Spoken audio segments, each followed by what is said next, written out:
जय गुरु माऊली. Vidarbha special रेसिपीमध्ये आज 1 kilo कैरीचं लोणचं करणार आहे. वर्षभर टिकणारं चटकदार लोणचं करण्यासाठी लोणच्याची कैरी मेच्या शेवटी किंवा जूनच्या सुरुवातीला विकायला येते. मेच्या शेवटी किंवा जूनच्या सुरुवातीला लोणचं करायचं. ही 1 किलो कैरी आहे. स्वच्छ धुवून घ्यायची. 2 ते 3 तास पाण्यात ठेवायची. वेळ असेल तर रात्रभर पाण्यात ठेवली तरी चालेल. कैरी ताजी आणि कडक घ्यायची.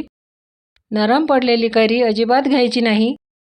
कैरी पाण्यातून काढल्यानंतर स्वच्छ पुसून घ्यायची, कोरडी करून घ्यायची. कैरीला पाण्याचा अंश अजिबात नको. सर्व कैरी कॉटनच्या कापडाने पुसून कोरडी करून घेतली. त्यानंतर कैरीचा देठ काढून याच्या फोडी करून घ्यायच्या. कैरीच्या फोडी माझे मिस्टर घरीच करून देत आहेत. फोडी करेपर्यंत मसाला तयार करायचा आहे. लोणच्यासाठी मी खडे मीठ वापरत आहे. सर्व मसाला एकच चमच्याने मोजून घ्यायचा.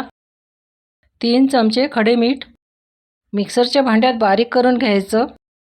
असं बारीक करून घेतलं. खडे मीठ टाकल्यामुळे लोणचं टिकायला मदत होते. हे मीठ नसेल तर दररोजच्या वापरातील मीठ टाकायचं. लोणच्यासाठी मसाले भाजून घ्यायचे आहेत.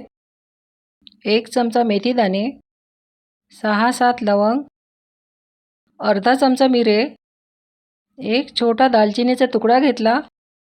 सर्व मसाले लो फ्लेमवरच भाजून घ्यायचे आहे. 2 मिनिट खमंग भाजायचे. भाजल्यानंतर काढून घेते.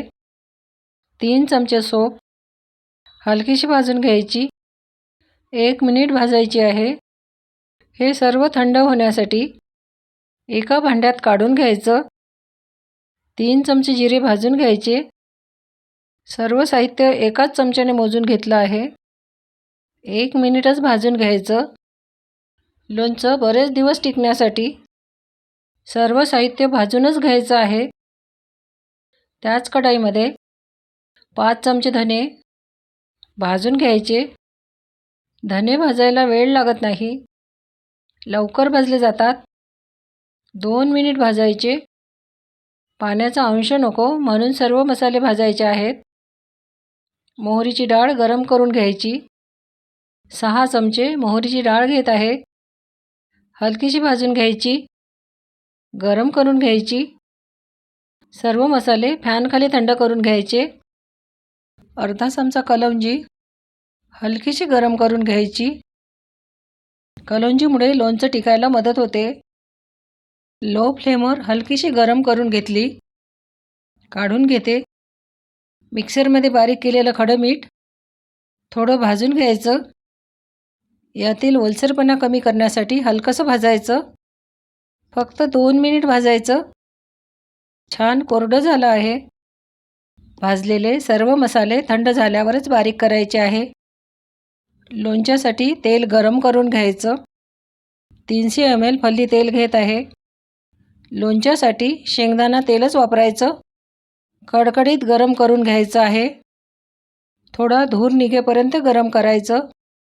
6-7 मिनिटात तेल छान कडकडीत गरम झालं आहे. गॅस बंद करायचा. आता तेल थोडं कोमट होऊ द्यायचं. कोमट झाल्यानंतरच यामध्ये मसाले टाकायचे. तेल थोडं थंड झालं आहे, कोमट झालं आहे.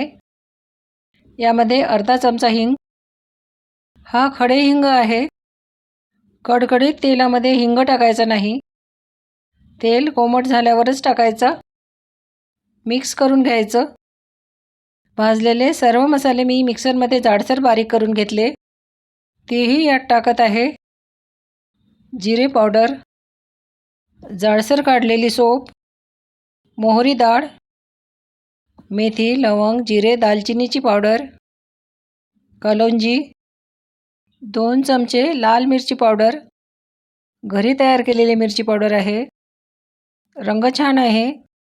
अर्धा चमचा हळद, घरी तयार केलेली हळद आहे. धने पावडर. भाजलेले मसाले मिक्सरमध्ये जाडसर बारीक करून घेतले. बारीक केलेले भाजलेले खडे मीठ सर्व मिक्स करून घ्यायचं. अशा सोप्या रेसिपी बघण्यासाठी सबस्क्राईब केले नसेल तर प्लीज सबस्क्राईब करा, बेल आयकॉन प्रेस करा. तुम्हाला नवीन रेसिपीची नोटिफिकेशन मिळेल. रेसिपी लाईक करा. असं तळापासून मिक्स करून घ्यायचं. हे खूप गरम आहे.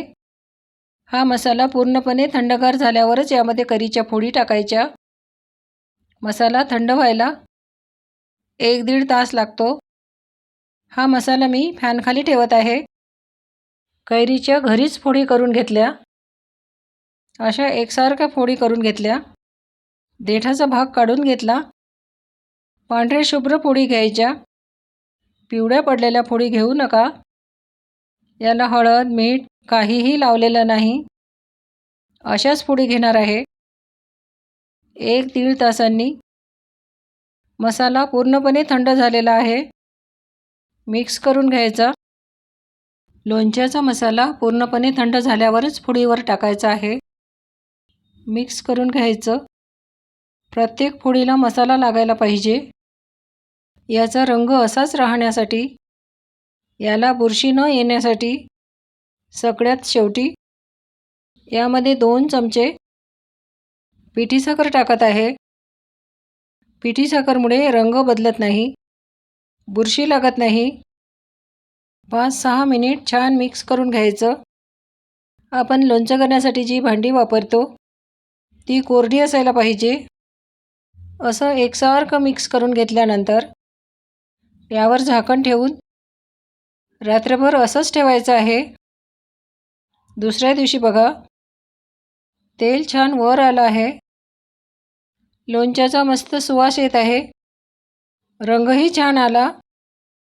ताजं ताजं लोणचं खूप छान लागते. कोरड्या स्वच्छ काचेच्या बरणीत भरून ठेवायचं. मस्त रसरशीत 1-2 वर्ष टिकणारं 1 किलो कैरीचं लोणचं तयार आहे. या पद्धतीने करून बघा. पुन्हा भेटू अशीच छान रेसिपी घेऊन.